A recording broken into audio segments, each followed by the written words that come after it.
welcome. Thank you for your time. Thank you for your presence with us tonight. We're glad that you're here.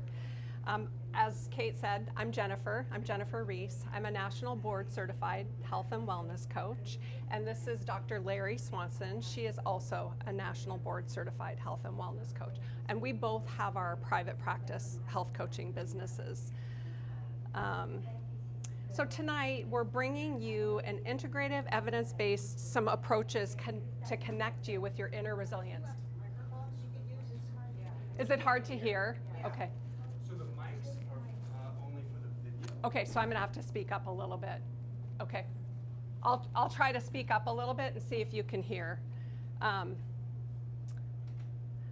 So, sorry, let me just get my notes here. No, but somebody did say they couldn't make it, so we are trying to record it. We'll try and make it available live. So our intention for today, I'm going to read my notes so I don't forget anything, is to share with you that resilience isn't about being unaffected by change. Rather, it's about learning to meet life's stressors from a place of sturdiness. Can you hear me a little better now? Okay. So I want to take a moment to introduce you also to the HeartMath Institute. The HeartMath Institute is a research-based organization dedicated to helping people tap into the intelligence of their heart to build resilience and regulate emotions and enhance overall well-being. I introduce you to them because Larry and I are both going to refer to them throughout our presentation. We'll refer to research from them and we'll refer to practices from them so that you're aware of who they are. So through the HeartMath Institute, I'm currently working on a certification program on building personal resilience. So I'll just add that in. And really they're simple yet powerful tools like heart-focused breathing, which we'll practice together in just a moment, supports us in shifting out of stress and into a more balanced and more coherent state, which all helps us build our resilience. So the heart-focused breathing technique is a simple to use, energy-saving, self-regulation strategy designed to reduce the intensity of a stress reaction and establish a calm and alert state. It combines a slow, rhythmic breathing with focused attention on the heart area. It helps regulate our nervous system and it helps to neutralize depleting emotions by drawing energy away from distressing thoughts and interrupting the body's mechanical response to stress. So let's take a moment to experience this together. I'll invite you as we just prepare to do this to feet on the floor, if you can put both of your feet on the floor if that's comfortable, and go ahead and take a couple deeper, longer breaths in and out. And as you're breathing in, just notice that air flowing into your body. As you're breathing out, I'll invite you to breathe out anything that's not serving you in this time or in this space, any distractions that have come into this space with you. Just go ahead and take a couple minutes. I'm going to do that right along with you.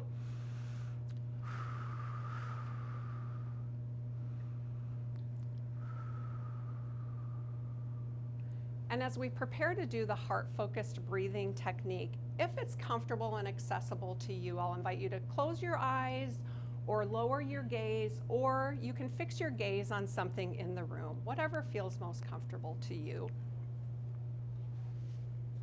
So focus your attention on the area of the heart.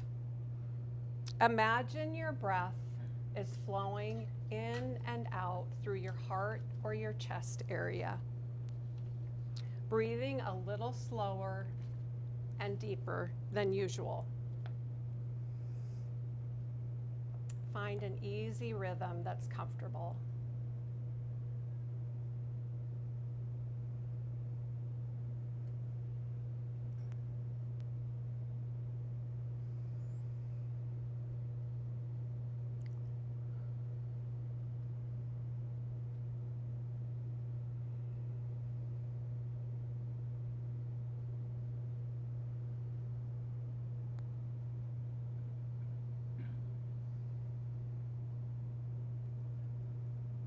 And now I'll invite you to bring your attention back into the space where we are together. If your gaze was lowered or your eyes were closed, I'll invite you to open your eyes or raise up your gaze.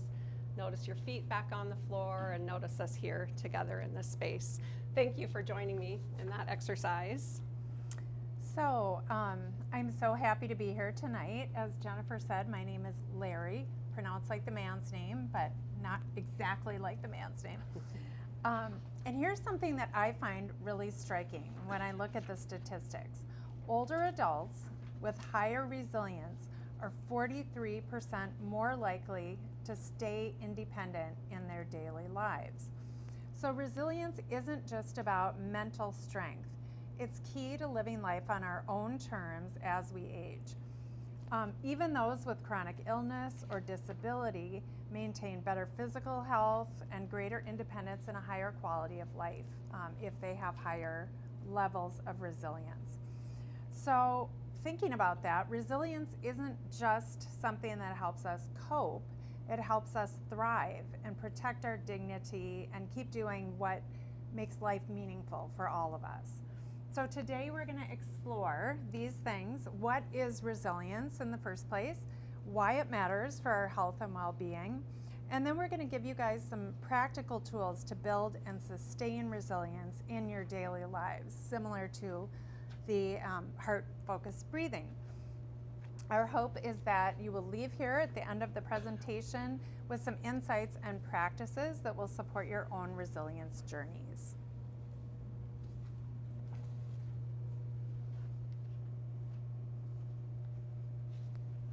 So what is resilience? Resilience is our capacity and the ability to prepare for, recover from, adapt well, and grow through adversity, through trauma, or through stress. Oops, excuse me.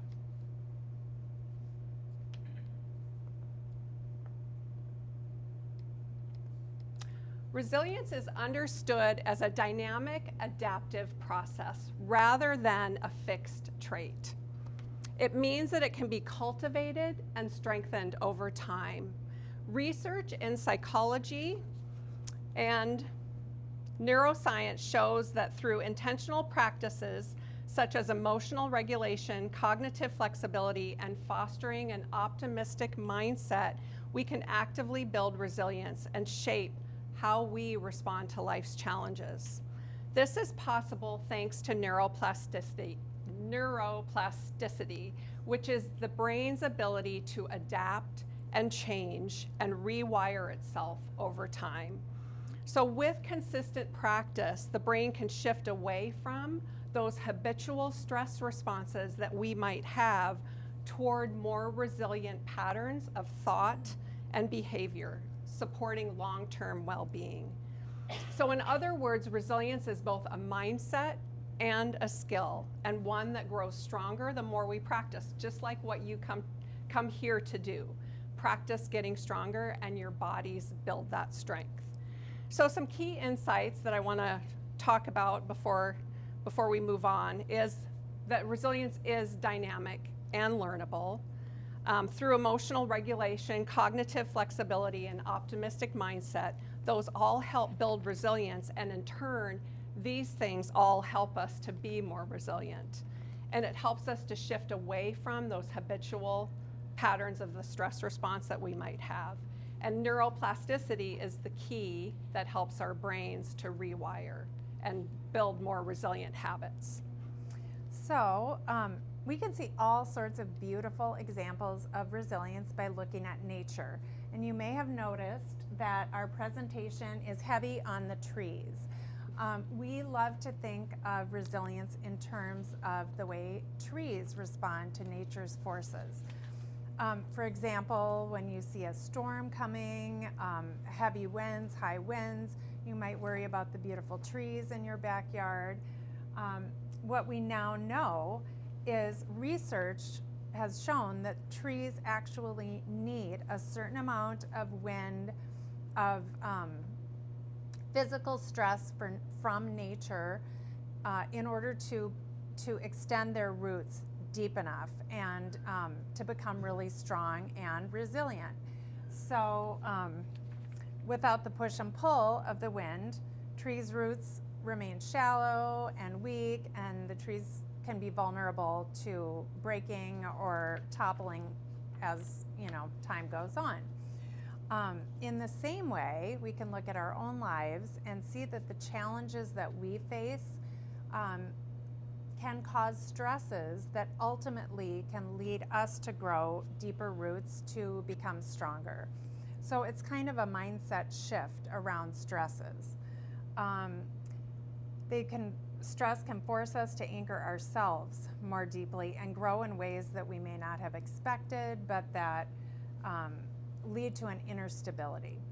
And thinking about OsteoStrong, I'm sure you guys have all talked about how the exercises that you're doing are there to cause stress for your bones, for your muscles, and the stress is what leads to your bones building up and becoming stronger. So we're seeing 2 examples tonight, but if you look around at nature, there are any number of examples about how stress is part of our world.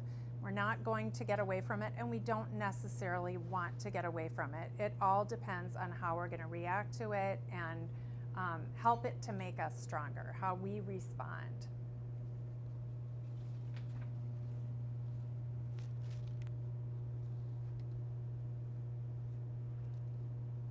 So why does resilience matter? You heard Larry talk about the word stress and how it can help us to grow and become sturdier.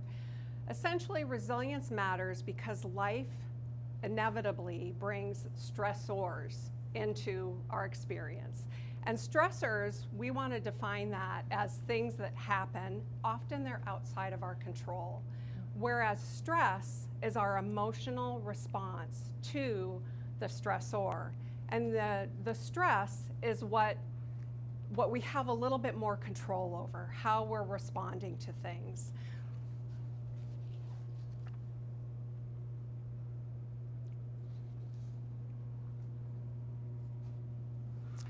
When we perceive a situation as threatening or overwhelming, it can trigger emotions like frustration, like worry, like anger, like sadness, all kinds of things.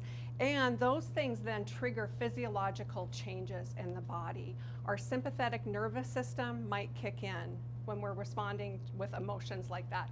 And that's our fight or flight system. That's going to increase our heart rate, flush our body with cortisol, the stress hormone. So all kinds of things happen. And when stress is left unmanaged, then it can lead to chronic stress. And chronic stress can lead to all kinds of physical ills. Cardiovascular disease, a compromised immune system, cognitive decline, anxiety, all sorts of things. And according to the APA, all these things, American Psychological Association, all these things can happen when we continue into a state of chronic stress. And this is why resilience matters. It supports that inner sturdy foundation, like what Larry mentioned with the trees. Not only do our roots grow deeper and stronger, but those rings in the tree, even in times of deprivation or stress, they can become sturdier to support that tree too. So that inner foundation becomes sturdier in times of stress when we can recognize and step back in more effective ways that can move us from states of depletion to states of renewal. So again, by strengthening this inner foundation, we not only support our emotional well-being, but we support our physiological and physical well-being, reducing the risk of chronic stress and its long-term effects on our body. So now we'd like to invite you to think about one stressor that you are navigating in your lives right now. Hold that in mind, and we will revisit it later with new perspectives and after we've learned some new tools.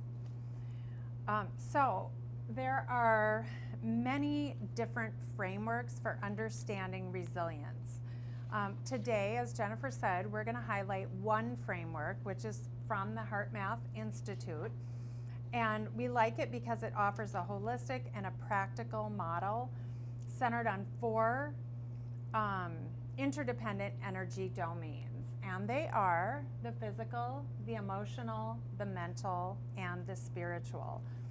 This model emphasizes how our daily habits, our self-awareness, and our intentional practices can help us build and sustain resilience by shifting energy drains in real time. And these 4 domains are not isolated, they're not independent of each other, they are rather interdependent. Renewal or depletion in one area can affect all the others. So by developing awareness of these 4 areas of our lives and where our energy is going in each of these areas, we could take simple steps to restore our balance and improve our capacity to adapt and recover over time. So let's start with the first domain, which is physical resilience. And of course, again, so apropos that we're here at OsteoStrong talking about physical resilience, we know that physical resilience includes flexibility, endurance, strength, and lifestyle habits that directly influence our physiology. And these include sleep, nutrition, hydration, and healthy and movement. So research shows that regular physical activity, restorative sleep, and balanced nutrition contribute to something that coaches and those in the medical profession like to talk about, which is the high heart rate variability, or HRV. And we like this indicator because it shows how resilient our nervous system is at any given time. So a higher heart rate variability is also linked with improved emotional regulation and a greater ability to bounce back from stress. So we're going to refer to that a little bit through our presentation. So some simple practices to build our physical resilience include moving regularly. And this can be so many different things. Taking a walk, doing a yoga practice, Pilates, strength training, OsteoStrong counts, all the things we do to enhance our physical fitness. And it's good. Stretching is another really important one. All of those things need to be done in conjunction with each other. Prioritizing our sleep hygiene, which includes reducing our screen time at night, which can be kind of hard, but turning your any screens off a significant amount of time before you try to go to sleep is important. And establishing consistent sleep routines, which include going to bed at roughly the same time every night and waking up at roughly the same time every morning. Hydrating early and often. Who has the beautiful mug in here that doubles as a weight, so you can lift your weights while you're hydrating? And then, of course, fueling your body with whole and nutritious, nutrient-rich foods.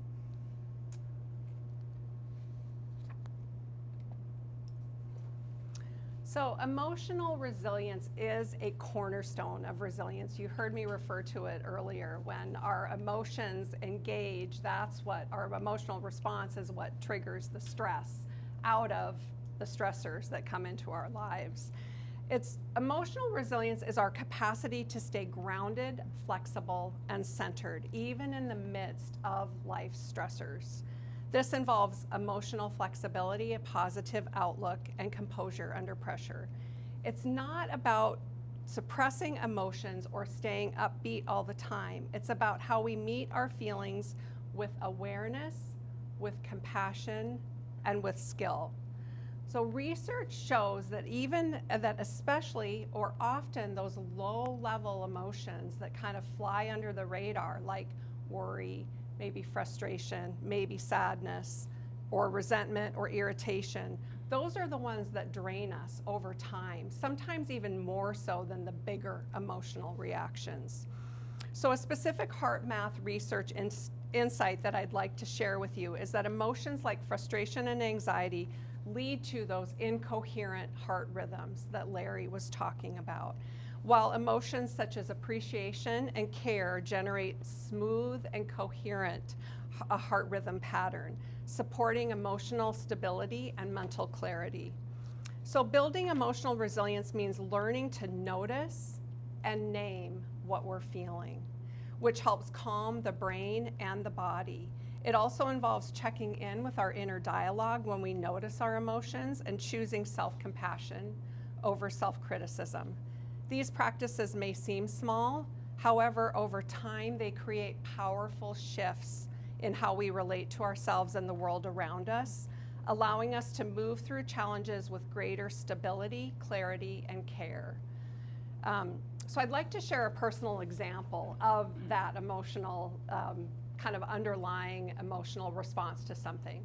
I was in a meeting last week, and I was talking with an organization that I work with, and we're experiencing a few little growing pains in the work that we're doing. And I noticed in the meeting that there was this kind of low-level sense of frustration. And the meeting completed, and we moved on with the day. And as I moved on with my day, I could sense that sort of low-level frustration was still there. So thanks to the work that Larry and I were doing in preparation for this and the work that I'm doing in the Building Personal Resilience program, I was able to hold that in awareness. I named it as frustration. That's what it felt like. That's what it was. And I took a few moments to just practice that heart-focused breathing. And that's the beautiful thing about simple practices like that. I took probably literally a minute to 2 minutes. I just paused. I allowed my attention and my focus to come to my heart area, and I breathed in and out a little deeper, a little slower, and brought my body back into a state of coherence, whereas that frustration had kind of taken it out of whack, if you will.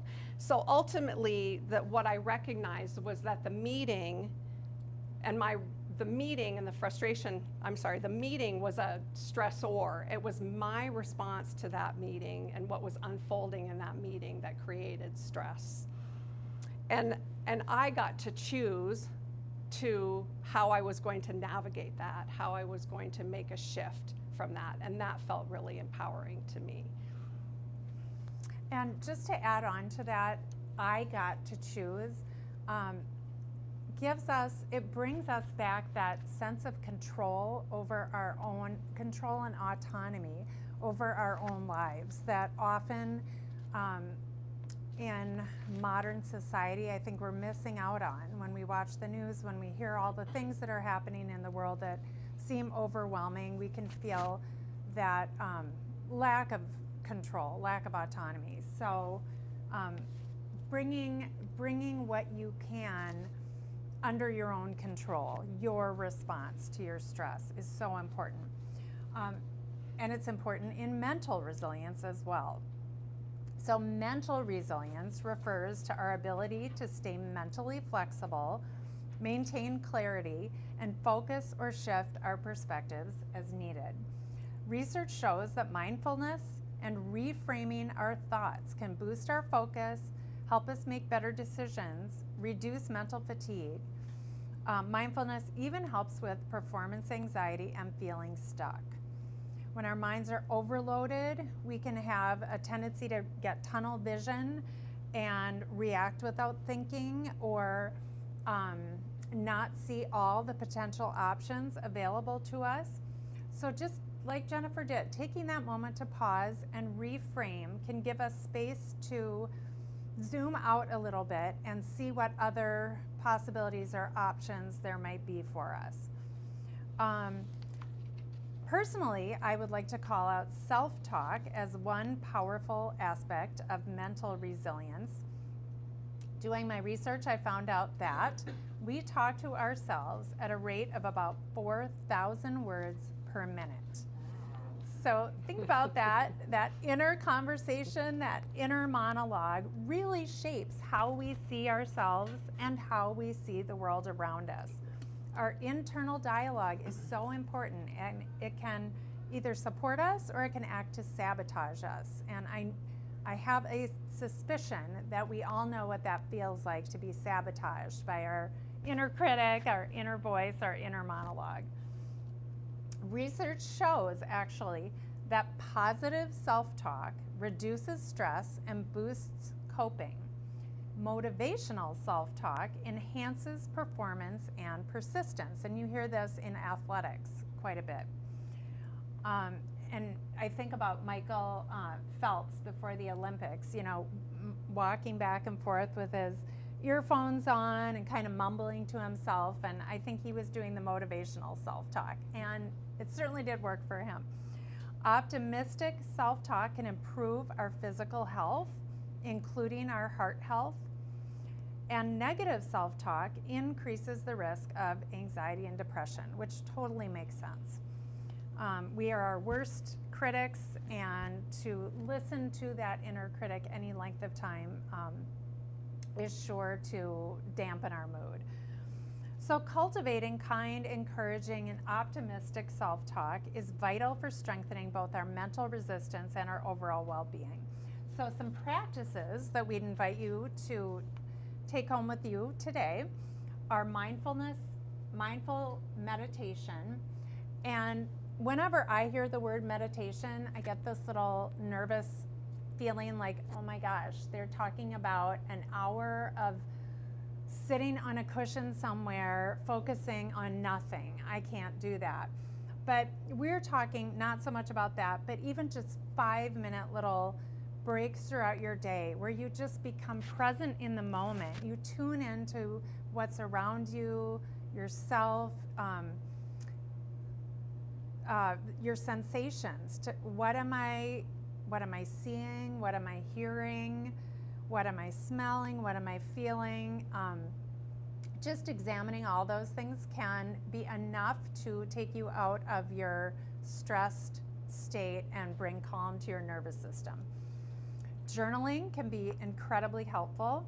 Writing down your thoughts can help externalize them and also sometimes give you a little bit of space so that you can find multiple viewpoints or another viewpoint. Cognitive reframing is super important. That's asking yourself, in this situation, what else might be true? I feel like, I'm gonna do really poorly on this, on my driving retest or something. Just take a moment to step back and reframe it. Like, it might be hard, but this is something I can do. I've done stuff like this before. It doesn't matter if it's hard. All I need to do is try and do my best. So I know that sounds really Pollyanna-ish, but people do research these things, and they have shown that these things actually do make a difference in our mental health, but also in our physical health. So you can see that these 3 little cups probably have a really different, they're all experiencing the same thing, but according to their self-talk, they have a really different way of perceiving it.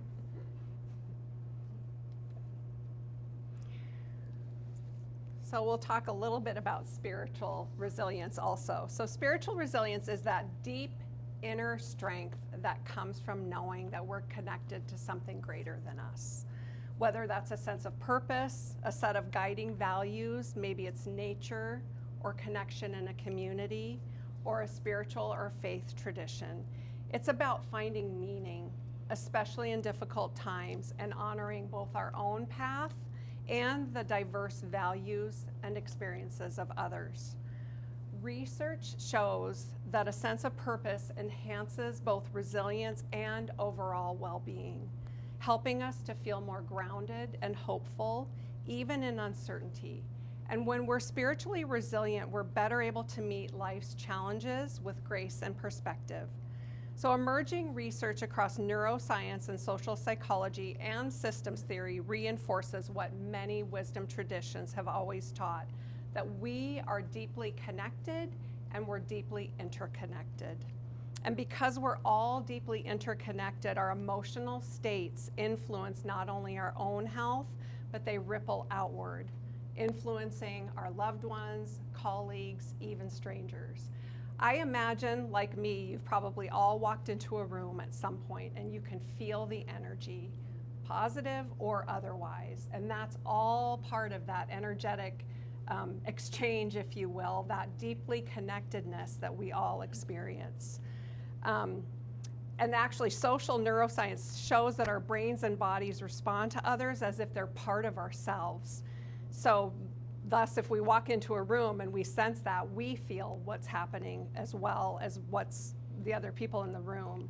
And so that means that also that supportive relationships can literally buffer stress and strengthen our immune system and enhance resilience. So practices like reflecting on core values. What are your values? What are my values? And how am I lining those up with how I'm living and the choices that I'm making? That can be a really critical piece to enhance our spiritual resilience. Expressing gratitude, whatever that might be for you. Maybe it's a morning practice when you wake up. Maybe it's during the course of your day where you take some time to consider things that you might be grateful for. Maybe it's at the end of the day where you reflect back on your day. Even bringing forward 1, 2, or 3 things that you can connect with in a grateful way can help build spiritual resilience. And it's one of those loops that the more we look for and the more we express our gratitude, the more we're going to see things that we can be grateful for. And then engaging in rituals. And again, whatever that might be for you, maybe they're solitary rituals, time in nature, walking outside, or sitting in a beautiful natural setting that's meaningful for you. Perhaps a ritual in community, or something connected to purpose that feels like a point of acknowledgement, and a ritual that you can experience with others can also help to build your spiritual resilience. So again, a key insight I'll leave with this spiritual resilience is that connection isn't just emotional, it's biological and spiritual. And we're wired to thrive together in community and in connection.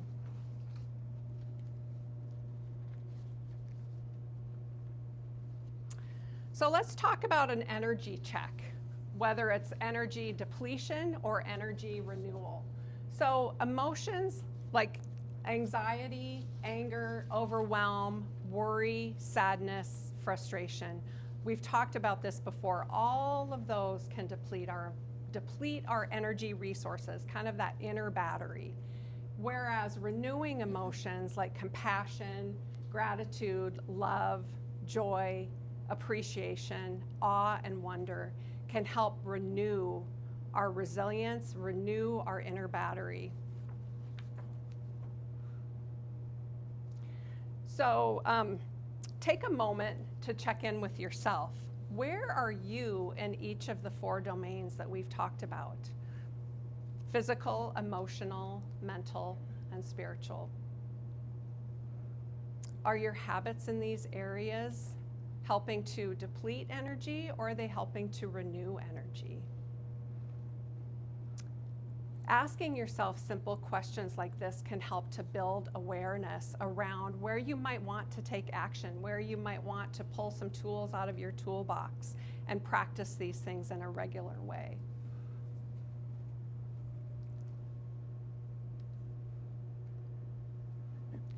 A few other questions that you might want to ask yourself regularly. Just check in with yourself.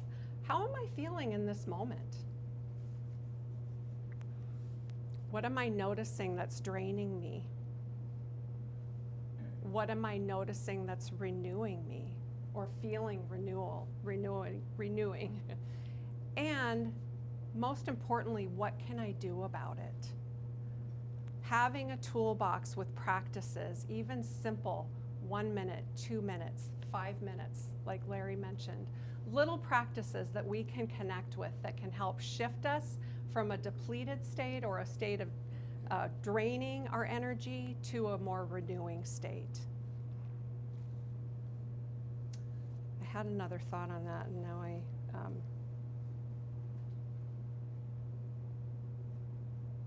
Was it just that all of the emotions are normal? Thank you. All of those emotions are normal. Thank you, Larry. So, and I think just to expand on that, there's a ton of research out there too on emotions and the power of emotions, and how important it actually is to acknowledge our emotions. So and that every emotion serves an important purpose. So we're not saying that you shouldn't experience the more draining emotions, the sadness, the anxiety, all of those things. Those are all really important. They have messages for us. But then it's about recognizing them, naming them for ourselves, and then stepping back, getting a wider perspective, and shifting to see how can we move toward the renewing emotions instead, and to support ourselves during those times. So we have shared some tools from each of the 4 energy domains, and we wanted to add a few more tools that are some of our favorites. So Jennifer already demonstrated the heart-focused breathing, and you guys can use that anywhere. It can be used to neutralize emotional reactions that feel really overwhelming in the moment. It can be used to reduce the impact of stress or frustration, and to plug our energy drains. Another one is called pause, breathe, and choose. And that is when you are sensing a stressor or feeling a strong emotion that might be draining. Just pause, just stop yourself in that moment. Notice your current state. Name your current state. Breathe deeply, or the heart-centered breathing, any kind of nourishing breathing to activate your parasympathetic nervous system, which is our rest and digest nervous system. And then choose a response that aligns with your values and supports renewal. Another helpful practice that we like to do is called the inner weather report. Take a moment again to check in with yourself. What is your current emotional state? Is it depleting or renewing? And then this one is labeling that emotion. And just the act of labeling the emotion and bringing awareness to it can allow for that intentional shifting. And then ask yourself, what emotion do I want to shift to right now? So another one, personal renewing emotion list. So I really like this one. Identify 3 to 5 emotions that give you a warm, happy feeling, or even memories that trigger calm, safe, joyful, or loved feelings. And then keep this list available, whether you write it down or you just have it in the back of your mind. And you literally, when you find yourself in a stressful situation, if you can take a moment just to mentally step away and move to one of those memories or feelings, your brain actually doesn't know the difference between lying on the beach, for instance, in the beautiful sunshine with the breeze coming over you, and thinking about lying on the beach with the sun hitting your skin and the beautiful breeze coming over you. So just taking a few minutes to move to your happy place is another way to call it. Can be very renewing. And then don't underestimate the power of laughter. Jennifer and I laugh a lot. It's a natural resilience booster. It actually reduces cortisol up to 37%. It can lift our mood, ease our anxiety, improve sleep, strengthen social connections, and enhance creativity. So laughter is good for almost everything. It helps us meet our challenges with greater ease, adaptability, and connection. So let's talk about building a personal resilience practice. We've covered a lot of aspects of resilience this evening, and it's important to remember that a resilience practice can be both foundational for both our health and our overall well-being. The good news is that building resilience doesn't take some big monumental shift. It's really about taking small steps and weaving together those intentional steps into our daily lives. One place to begin is what we've talked about already, is that regular checking in with where your energy is. Notice when you're feeling drained and notice when you're feeling renewed, and notice what's happening around you. And as we've talked about a lot with emotions, they can be both draining and renewing. It's not about stuffing down those emotions. It's about recognizing what's happening, taking the messages that they're giving you, putting practices into place to shift our physiology, which allows our higher thinking brains to kick in and give us a broader perspective on what's happening. We're not so tunnel vision and focused in so narrowly. So you might use simple micro practices too, like the heart-focused breathing or the pause and breathe and choose method that Larry had talked about, or another practice that feels natural to you, such as stepping outside for a moment, taking a walk, taking a couple deep breaths in and out, just blowing out whatever might be coming forward for you. And creating intentional recovery moments is another key to building an intentional practice. Try building in, like Larry mentioned, those short pauses during your day to reconnect maybe with nature or spend time with loved ones or people who you feel connected with. Maybe try listening to uplifting music or simply sit in silence for a few moments. Even 5 minutes can help shift from depletion to renewal. And you could also experiment with gentle reminders, maybe a note on your computer or a reminder in your phone to help you just recognize what's happening in that moment and pull a practice out of your toolbox. So let's return to that earlier reflection prompt that Larry offered. Think about a stressor you're currently navigating. So bring that back to mind. And with what we've explored today, how might you approach it differently? What kind of practice might you pull out of your toolbox to use to help you shift from, if it's depleting, to help you shift into a state of renewal and help you ease your way forward? And as you head into your week ahead, I'll invite you to consider the practices that we've talked about. Maybe think about one that you'd like to practice during your week and start there, one practice at a time, one step at a time.